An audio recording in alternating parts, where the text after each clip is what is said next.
Hello दोस्तों, स्वागत है आपका मेरे यूट्यूब चैनल परीक्षा प्लान में। तो कैसे हैं आप लोग? आई होप अच्छे होंगे। तो जैसा कि आप लोगों को पता है कि एनसीईआरटी के नोट्स बनाकर मैं पढ़ा रही हूँ। क्लास थर्ड कंप्लीट हो गया था और क्लास फोर्थ की शुरुआत भी हो चुकी है। तो चलिए आज के वीडियो को शुरू करते हैं। वीडियो देखने के बाद यदि आपको अच्छा लगे, हेल्पफुल लगे तो वीडियो को लाइक और शेयर कीजिएगा, और यदि आप चैनल पर नए हैं तो चैनल को सब्सक्राइब कर लीजिए।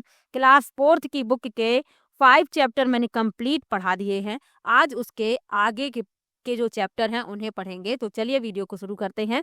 इसके अलावा इंपॉर्टेंट क्वेश्चन की प्रैक्टिस भी चल रही है, तो आप लोग वो वीडियो भी देख सकते हैं।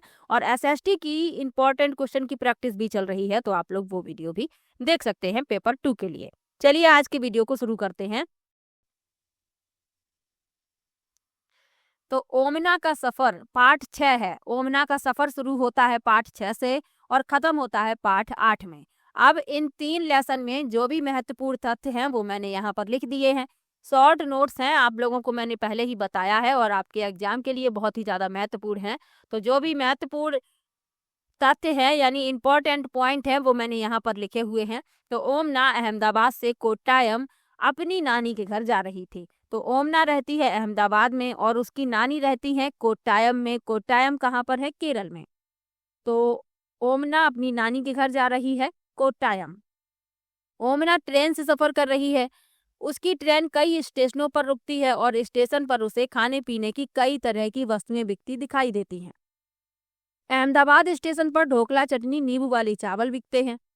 तो प्रश्न पूछ लिया जाता है और पूछा भी गया है कि यदि आप अहमदाबाद स्टेशन पर उतरते हैं या अहमदाबाद स्टेशन से गुजरते हैं तो आपको वहां पर कौन सी खाने पीने की चीजें मिलेंगी? तो ढोकला, चटनी और नींबू वाले चावल। वलसाड स्टेशन पर बटाटा वड़ा और पूरी साग और ठंडा दूध मिलता है। तो ये आपको याद रखना है, जो वलसाड स्टेशन है वहां पर आपको मिलेगा बटाटा वड़ा और पूरी साग। इसके साथ ही ठंडा दूध भी लोग पीना पसंद करते हैं। चलिए आगे बढ़ते हैं। आगे लिखा है उडुपी स्टेशन पर इडली वड़ा मिलता है। आप लोग यहाँ पर चित्र भी देख सकते हैं। मैंने चित्र इसीलिए लगाए हुए हैं, ये फोटो मैंने इसीलिए लगाई हैं ताकि आपको देखने से भी याद हो जाएं। ये आप देख सकते हैं ढोकला, नींबू वाले चावल, बटाटा वड़ा, पूरी साग तो आप लोगों ने देखा ही है। पूरी साग, ठंडा दूध, उसके चित्र लगाने की जरूरत नहीं है। उडुपी स्टेशन पर इडली वड़ा मिलता है। इस तरीके से इडली वड़ा होता है, आप लोग देख सकते हैं। खाया भी होगा आपने, खैर मैंने तो नहीं खाया है। चलिए आगे बढ़ते हैं। केरल में मलयालम भाषा बोली जाती है। किसने किसने इडली वड़ा खाया है बताइएगा। इडली और सांभर तो मैंने खाया है, इडली वड़ा नहीं खाया। चलिए आगे बढ़ते हैं। केरल में मलयालम भाषा बोली जाती है। केरल में टैपियोका और केले के फूल की सब्जी भी खाई जाती है। मलयालम भाषा में माँ की बड़ी बहन को वलियम्मा और माँ की माँ को अम्मूमा कहा जाता है। तो ये तथ्य आपको याद रखने हैं, ये पॉइंट आपको याद रखने हैं। क्या क्या याद रखने हैं? एक तो केरल में बोली जाती है मलयालम भाषा। केरल में के लोग टैपियोका खाना पसंद करते हैं और केले के फूल की सब्जी यहाँ खाई जाती है। मलयालम भाषा में माँ की जो बड़ी बहन होती हैं उन्हें कहा जाता है वलियम्मा और माँ की माँ को अम्मू माँ। अब अपने यहाँ माँ की बहन हो, छोटी या बड़ी, उन्हें मासी कहते हैं और माँ की माँ को नानी कहते हैं। और मलयालम में माँ की बड़ी बहन को वलियम्मा कहा जाता है और माँ की माँ को अम्मू माँ कहा जाता है। आगे लिखा है केरल के कई भागों में एक जगह से दूसरी जगह जाने के लिए फेरी और अन्य तरह की नावों का इस्तेमाल किया जाता है। तो एक नाव मैंने आपको बताई थी वल्लम, जिसमें बैठकर बच्चे स्कूल जाते हैं। छोटी नाव होती है, केरल में बच्चे स्कूल जाते हैं वल्लम में बैठकर। और एक दूसरी तरीके की नाव होती है फेरी। और अन्य तरह की नावों का इस्तेमाल भी केरल में किया जाता है। तो दोनों ही बातें याद रखिए, फेरी भी नाव है, वल्लम भी नाव है। चलिए आगे बढ़ते हैं। अब इसी लेसन में आपको बताया गया था रेल टिकट से मिलने वाली जानकारी, और ये इम्पोर्टेंट भी है, इससे संबंधित प्रश्न भी पूछे गए हैं, तो ये आपको याद भी रखना है। अब यदि आपने ट्रेन से यात्रा की है तब तो आपने रेल टिकट देखा होगा और आपको पता होगा कि उस पर क्या क्या लिखा होता है। तो रेल टिकट में बुकिंग की तिथि, समय, यात्रा की शुरुआत की तिथि और समय, ये लिखा होता है। कोच नंबर, बर्थ नंबर और किराया। आपका कोच नंबर क्या है, आपका सीट नंबर क्या है और आपका किराया कितना लगा है, ये लिखा होता है। रेलगाड़ी का नाम लिखा होता है, रेलगाड़ी नंबर, बोर्डिंग स्टेशन और अंतिम स्टेशन दूरी। बोर्डिंग स्टेशन और अंतिम स्टेशन की दूरी किलोमीटर में, यानी कि बोर्डिंग स्टेशन जहां से आपने ट्रेन पकड़ी है और जहां पर आप उतरेंगे, और इन दोनों स्टेशन की बीच की दूरी कितनी है ये भी लिखी रहती है, तो ये आपको याद रखना है। गंतव्य पर पहुंचने की तिथि और समय, यानी आपकी ट्रेन आपको अपने स्थान पर कितनी तिथि को, यानी किस तिथि को और कितने समय पहुंचा देगी, ये आपको लिखा हुआ मिलता है टिकट पर। इसके अलावा वयस्कों और बच्चों की संख्या, यदि आप फैमिली के साथ यात्रा कर रहे हैं तो आपके साथ कितने वयस्क हैं और कितने बच्चे हैं ये भी लिखा रहता है।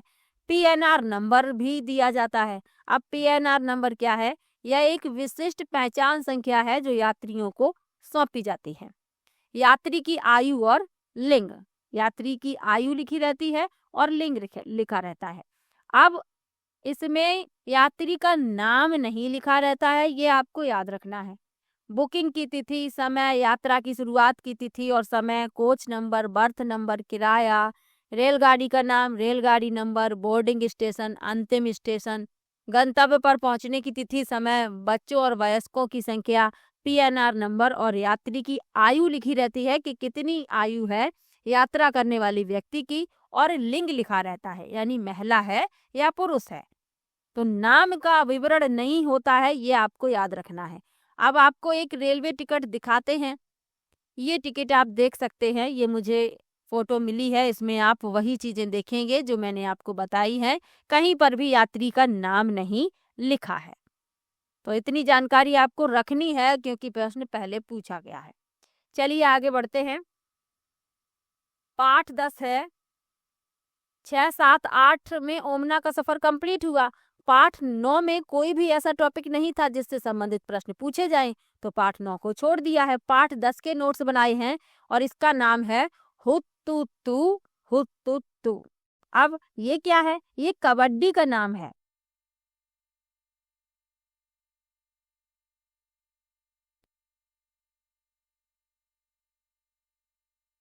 तो ये कबड्डी का नाम है, कबड्डी को कई नामों से पुकारा जाता है, तो ये आपको याद रखना है।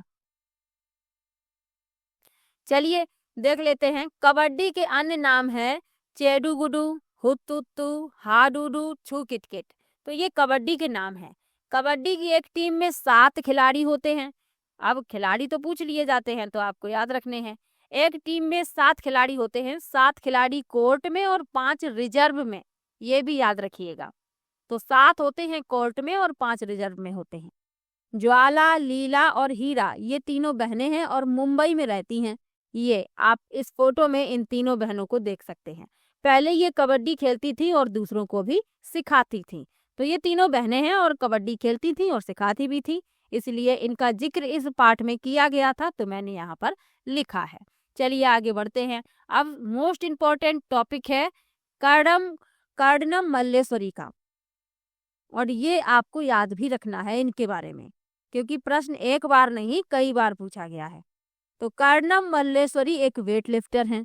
ये आंध्र प्रदेश की रहने वाली हैं। इनके पिताजी पुलिस में हवलदार थे। ये 12 वर्ष की उम्र से वजन उठाने का अभ्यास करने लगी थीं। अब ये एक बार में 130 किलोग्राम तक वजन उठा सकती हैं। इन्होंने कुल 29 अंतर्राष्ट्रीय पदक जीते, जिसमें 11 स्वर्ण पदक शामिल हैं। तो कई बार इनसे संबंधित प्रश्न पूछा गया है। आपको याद रखना है, ये एक वेट लिफ्टर हैं, आंध्र प्रदेश की रहने वाली हैं। पिताजी इनके पुलिस में हवलदार थे।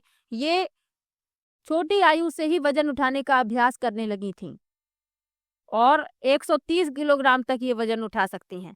इन्होंने कुल 29 अंतर्राष्ट्रीय पदक जीते हैं, जिसमें 11 स्वर्ण पदक शामिल हैं। चलिए आगे बढ़ते हैं। सन 2000 में सिडनी ओलंपिक में इन्होंने कांस्य पदक जीता। ओलंपिक में पदक जीतने वाली ये भारत की पहली महिला एथलीट थी, और यही इम्पोर्टेंट है आपके लिए। ये सन याद रखिए, सन 2000 में सिडनी ओलंपिक में इन्होंने कांस्य पदक जीता था और ओलंपिक में पदक जीतने वाली ये भारत की पहली महिला एथलीट हैं, तो ये आपको याद रखना है। 1994 में इन्हें अर्जुन पुरस्कार, 1995 में राजीव गांधी खेल रत्न पुरस्कार, जिसका नाम अब बदल गया है, किसका? राजीव गांधी खेल रत्न पुरस्कार का नाम क्या है? मेजर ध्यानचंद खेल रत्न पुरस्कार वर्तमान नाम है, तो कंफ्यूज मत होइएगा, इसलिए मैंने यहाँ पर लिखा है। तो 1994 में अर्जुन पुरस्कार, 1995 में राजीव गांधी खेल रत्न यानी मेजर ध्यानचंद खेल रत्न पुरस्कार वर्तमान नाम, और 1999 में पद्म श्री से सम्मानित किया गया।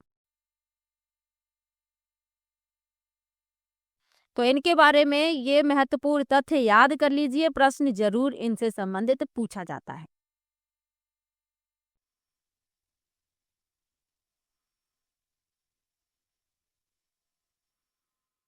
चलिए आगे बढ़ते हैं। मैं एक साथ 3-3 लेसन पढ़ा रही हूँ ताकि जो 15 दिन का मैंने समय दिया था उसमें मैं आपका कंप्लीट करवा सकूँ। मैंने कहा था जनवरी में ये आपका क्लास 3rd, 4th और 5th मैं कंप्लीट करवा दूंगी और मैं अपना प्रॉमिस पूरा भी कर रही हूँ। चलिए पाठ 11 भी कंप्लीट कर लेते हैं। इसका नाम है फुलवारी। फूलों की घाटी उत्तराखंड में है, पहले भी आपको बताया है। यहाँ पर एक चित्र आप देख सकते हैं फूलों की घाटी का। यहाँ पर विभिन्न प्रकार के फूल साल में कुछ ही हफ्तों के लिए खिलते हैं, यानी कुछ सप्ताह के लिए फूल खिलते हैं पूरी साल में, और बहुत ही अच्छा दृश्य होता है जब ये फूल खिलते हैं। तो फूलों की घाटी उत्तराखंड में है, याद रखिए। एक बात और याद रखिए, शांत घाटी केरल में है। तो दोनों ही बातें याद रखिए, दोनों ही इंपॉर्टेंट है, दोनों से संबंधित प्रश्न पूछ लिए जाते हैं। फूलों की घाटी उत्तराखंड, शांत घाटी केरल। चलिए आगे बढ़ते हैं। फूल खाए भी जाते हैं, बिल्कुल खाए जाते हैं। उत्तर प्रदेश में कचनार के फूलों की सब्जी खाई जाती है। चित्र में आप देख सकते हैं, ये कचनार के फूलों की सब्जी है। केरल में केले के फूल की सब्जी खाई जाती है। और ये प्रश्न पूछे गए हैं, मिलान करने से संबंधित प्रश्न पूछे जाते हैं। एक तरफ लिखा होता है राज्य, एक तरफ लिखा होता है संबंधित व्यंजन, आपको मिलान करना होता है। तो आपको याद कर लेना है, मिलान करने में भी कोई समस्या नहीं होगी। तो उत्तर प्रदेश में कचनार के फूलों की सब्जी, केरल में केले के फूल की सब्जी, महाराष्ट्र में सहजन के फूल के पकौड़े खाए जाते हैं। चलिए आगे बढ़ते हैं। इत्र के लिए मशहूर जिला, इत्र के लिए मशहूर जिला कौन सा है? उत्तर प्रदेश का कन्नौज जिला इत्र के लिए मशहूर है। इत्र नगरी इसे कहा जाता है। पास के इलाकों से यहाँ ट्रकों में भर भर कर फूल लाए जाते हैं, फिर इनसे इत्र, गुलाब जल और केवड़ा तैयार किया जाता है। कन्नौज में इस काम में हजारों लोग लगे हुए हैं। तो ये छोटे छोटे से टॉपिक हैं, आपको लग रहा होगा कि ये छोटे छोटे से टॉपिक हैं, इनसे संबंधित प्रश्न क्या ही पूछे जाएंगे, तो पूछे जा चुके हैं, इसलिए ये टॉपिक मैंने यहाँ पर लिखे हुए हैं। मैंने वही लिखा है जो आपके लिए इम्पोर्टेंट है। चलिए आगे बढ़ते हैं। चलिए आगे बढ़ते हैं। लिखा है मधुबनी चित्रकला मोस्ट इम्पोर्टेंट टॉपिक आपके एग्जाम के लिए, और ये कई बार पूछा जा चुका है। सीधा ही प्रश्न पूछ लिया जाता है कि मधुबनी चित्रकला का संबंध किस राज्य से है? तो याद रखिए बिहार राज्य से। तो यह बिहार राज्य से संबंधित है। इसका नाम बिहार के जिले मधुबनी के नाम पर रखा गया। मधुबनी चित्रकला बहुत पुरानी है, आज की नहीं है, प्राचीन काल की है। त्योहारों और खुशी के मौके पर वहां की दीवारों पर और आंगन में इस चित्रकारी का प्रयोग किया जाता है। तो याद रखिए इसका संबंध है बिहार राज्य से। बिहार में एक जिला है मधुबनी, उसी के नाम पर इसका नाम रखा गया। यह बहुत पुरानी है। त्योहारों और खुशी के मौके पर वहां की दीवारों और आंगन में इस चित्रकारी का प्रयोग किया जाता है। ये चित्र आप देख सकते हैं, ये मधुबनी चित्रकला, यहाँ पर आप एक नमूना है, आप देख सकते हैं। चलिए आगे बढ़ते हैं। इस चित्रकला में चित्र पीसे हुए चावल के घोल में रंग मिलाकर बनाए जाते हैं, यानी कि चावल पीसे जाते हैं, फिर उनमें रंग मिलाए जाते हैं। लेकिन रंग जो मिलाए जाते हैं वो प्राकृतिक रंग होते हैं, ये भी आपको याद रखना है।